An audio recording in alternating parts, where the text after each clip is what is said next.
સુરત શહેરમાં થોડાક જ વરસાદે સુરત મહાનગરપાલિકાની પ્રી મોન્સૂન કામોની પોલ ખોલી નાખી હોય તે પાંડેસરાના બમરોલી રોડ પર કર્મયોગી અને શ્રીરામનગરને જોડતા માર્ગ પર ફરી એકવાર વરસાદી પાણી ભરાતા સ્થાનિકો અને વાહન ચાલકો ભારે હાલાકીનો સામનો કરી રહ્યા છે। સુરત શહેરમાં વરસાદની શરૂઆત સાથે જ મહાનગરપાલિકાના પ્રી મોન્સૂન કામો સામે સવાલ ઊભા થયા છે। પાંડેસરા બમરોલી રોડ પાસે કર્મયોગી અને શ્રીરામનગરને જોડતા મુખ્ય માર્ગ પર વરસાદી પાણી ભરાતા આખો રસ્તો તળાવમાં ફેરવાઈ ગયો હતો। સ્થાનિકોના જણાવ્યા મુજબ દર વર્ષે વરસાદ પડતા જ આ માર્ગ પર પાણી ભરાઈ જાય છે અને વર્ષોથી આ સમસ્યા યથાવત છે। અનેક રજૂઆતો છતાં પણ હજુ સુધી પાણીના નિકાલ માટે કોઈ કાયમી વ્યવસ્થા કરવામાં આવી નથી। રસ્તા પર પાણી ભરાતા વાહન ચાલકોને ભારે મુશ્કેલીનો સામનો કરવો પડી રહ્યો છે, જે સ્થાનિક રહેવાસીઓના રોજિંદા જીવન પર પણ તેની સીધી અસર પડી રહી છે।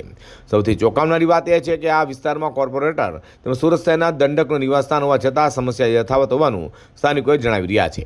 હવે સ્થાનિકોએ સુરત મનપા સામે સવાલ ઉઠાવ્યો છે કે આખરે આ પાણી ભરવાની સમસ્યાનો કાયમી ઉકેલ ક્યારે આવશે। સાથે જ વરસાદી પાણીના ઝડપી નિકાલ માટે તાત્કાલિક અસરકારક કામગીરી કરવાની માંગ પણ કરી રહી છે।